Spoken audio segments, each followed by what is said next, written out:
Hi everyone, I'm back today to show you how I made this cute little French book. I used a kit from Sam Poole that you can find in her Etsy shop, and then I printed it in the default setting on some thick cardstock and cut that out. I also grounded the corners and went ahead and scored and folded around the spine. I laid that on this cute little smocked dress that I had found, and I glued it down and cut around the edges. And it just makes the book more substantial and a little thicker so it won't tear so easy, and also makes it really pretty. So that's what that looks like.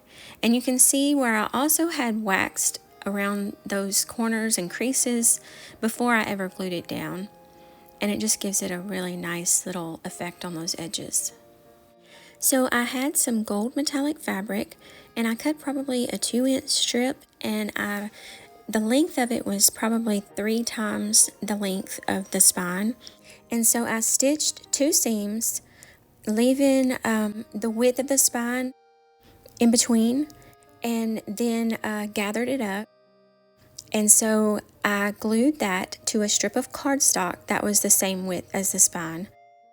And then that way it fits nicely into that little nook there. And then I had turned down the edges of that fabric and just stitched it. But I left the extra piece, because you want 1/3 of that piece left not stitched and gathered, so that you can take and cover up that piece of cardstock and just reinforce it a little better. And then fold down the top of it to be glued underneath there. So just to clarify that a little better, I cut probably a 2-inch strip of that gold fabric, and I wanted it to be about 3 times the length of the spine, so that then I could stitch along both of those edges and gather up about 2/3 of it, so that then I still had 1/3 of it without any stitching or gathering that I could fold over the cardstock when I got through gluing and sewing. In between those stitches, I made sure that I had it about the width of the cardstock that was going to go down into the spine. So you want between the stitches to be the same width as the cardstock that's going to be your base to sew your signatures in. So I hope that that is not too confusing, but if you do have any questions, just let me know. So this is an extra step that I took because I wanted a lace page in there. So I just pinned that to my fabric, and here you can see where I had punched holes through my fabric into that cardstock. So here I'm showing you how I went about placing those holes in there to mark for the pamphlet stitch. I laid my pages there and kind of evened them up in the center of that cardstock, and then I marked both the cardstock and my pages so that I would make sure I had those holes evenly distributed and that they would be within the cardstock. So I did both of them like that, and you'll want to lay them both beside each other so that you can make sure that they both will line up with each other when you go to put them in the book. So I just had to kind of place my pages there and kind of evenly space out where I wanted the stitching to go for the pamphlet stitch, and then that way I could tell if I was catching my pages or not, and evenly distributing those stitches. And there you can see where I've marked it, and they are ready for me to poke the holes through those pages. So once you get those marked, then you'll take your awl and poke through those holes there all the way to the front side, and then you'll flip it over and poke back through from that way, and that way you can make sure that you've got it really good and ready for your thread to go through. So here I am ready with my needle and my thread to stitch through those pages, and I'm just going to start from the outside so that my thread will end up on the back with that cardstock, and I can tie it off and then glue it all closed. So there you see, I've just done the 3-stitch pamphlet stitch on it and ended them all in the back side, so that then I can turn around and glue that strip of gold over the top, and you'll never see that. And it just kind of secures it better so that we don't have to worry about anything coming unstitched. And then when you put that gold on there, it just gives it such a nice finished look. Not that we'll ever see it, but it just always makes me feel better to know it's finished.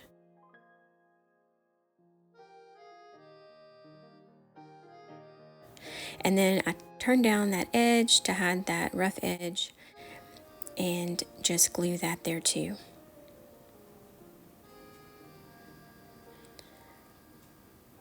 So you just want to make sure all your edges are secured really good. And that'll just help it stay in place.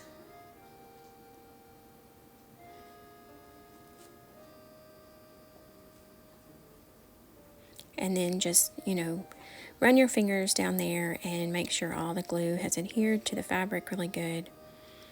And then once you get all that done, then we're going to take our cover, and you'll want to kind of fold those edges to where you can see where that strip of cardstock is, and then get your glue into your cover there. I went ahead and creased mine really good one more time before I added the glue, just so I could see those creases better and know where to put my glue. And then I just went through there and put plenty of glue. You don't want to overdo, but you do want to get plenty of glue in that little fold there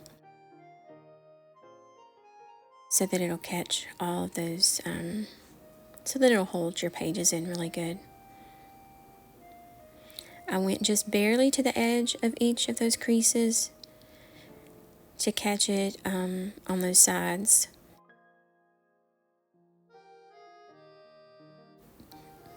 Oh, and also make sure that you have your cover right side up and your pages right side up before you glue them in there.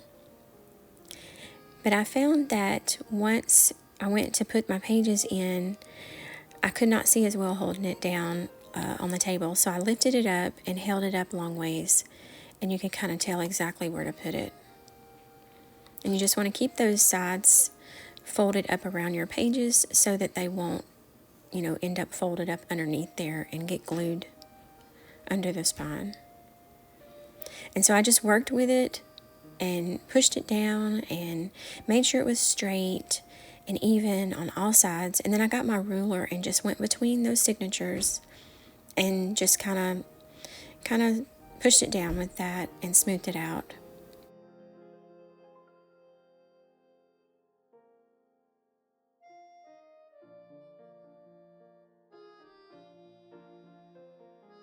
Just making sure the glue was sticking to that cover. Then I took my ruler and just laid it on each side and pressed down real firmly and made sure that that would hold too. So once you get all that done and it looks good and straight and like you want it, then I just kind of kept pressing and making sure I could feel that it was attaching to the spine. Just firmly press it in there really good.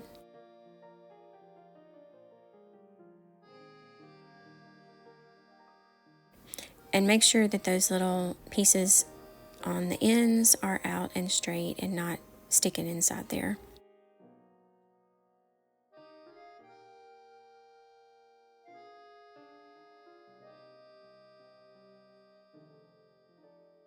And then once you get all that done, then you're pretty much ready to take off your clips.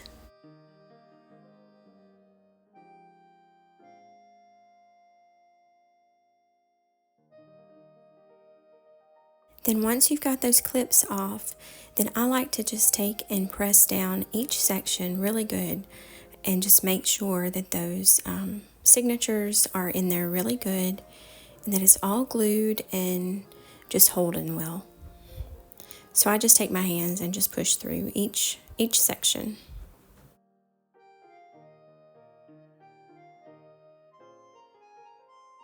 Then you can see that it all looks really good and even. You can see how those signatures are divided there. And then on the edges there, I just like to check and make sure that those little edges are good and sealed, and if not, then I just kind of pull them back and go back in there with some glue, because in some parts you could still see the cardstock under there. So I just wanted to get my glue bottle and go in there and just seal that really good, and also glue it down to the base better.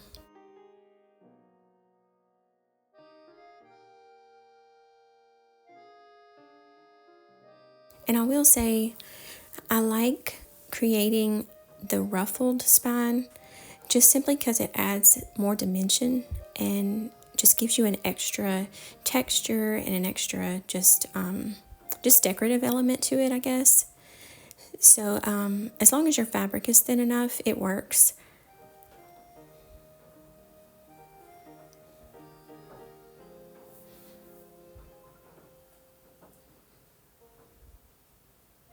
So now I'm just going to check the other side.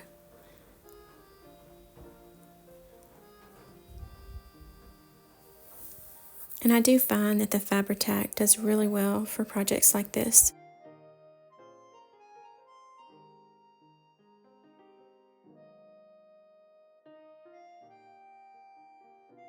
So now I'll just go back and hold those down really well too.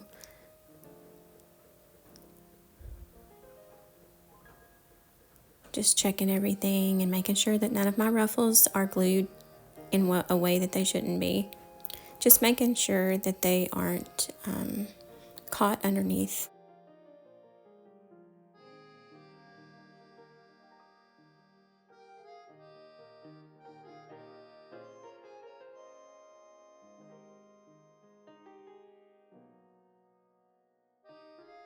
And once I get all that done, then I'm just going to go back and kind of squeeze and tug and pull and make sure everything looks good. Just check it all really good. And I think it all has done well. Looks good. So there you can see from all the edges what it looks like. Nice and neat, and just a cute little book.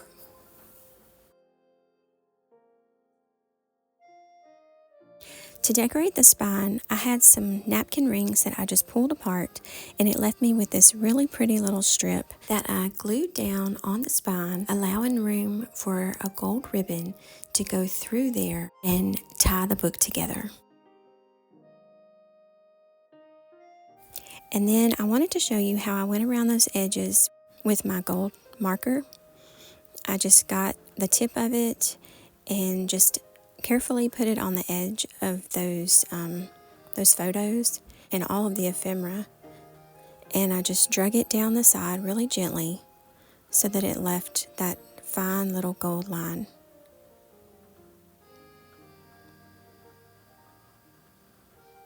And there you can see what it looks like. And so I also wanted to do the back because it didn't quite cover that, and I just went back around the back side of it and did the same thing on that side. And there you go. I will tell you that it's not the best thing for your marker. It does kind of ruin the tip, but once you start using it for this, then you'll find that it will be helpful that it is a little bit kind of flat on the end, and that way it makes it easier to drag down those photos. And this is basically all that I've used that gold marker for, so it works for me. Here's just another example.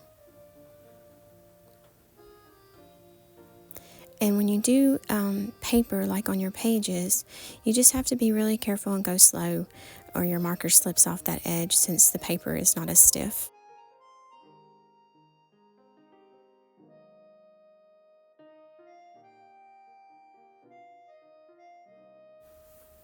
Now, I noticed whenever I was doing the gold on the edges that on some of my pieces of ephemera, the background page did not quite cover all the design.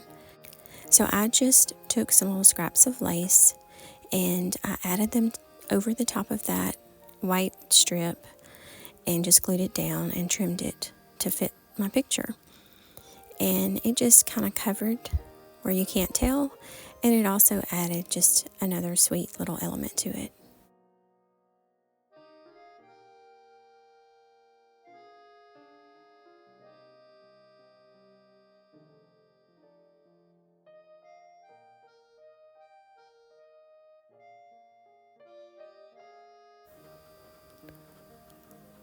And I like that. So there you go. I hope y'all enjoyed that, and I hope it was helpful. If you do have any questions that I did not answer in here, or if anything was confusing, just don't hesitate to ask, and I'll be glad to try to clear that up for you and give you any tips that I can. So I hope y'all have a wonderful day, and I hope you have so much fun creating, and just know how much I appreciate you. Thank you so much for being here, and I will see you next time. God bless.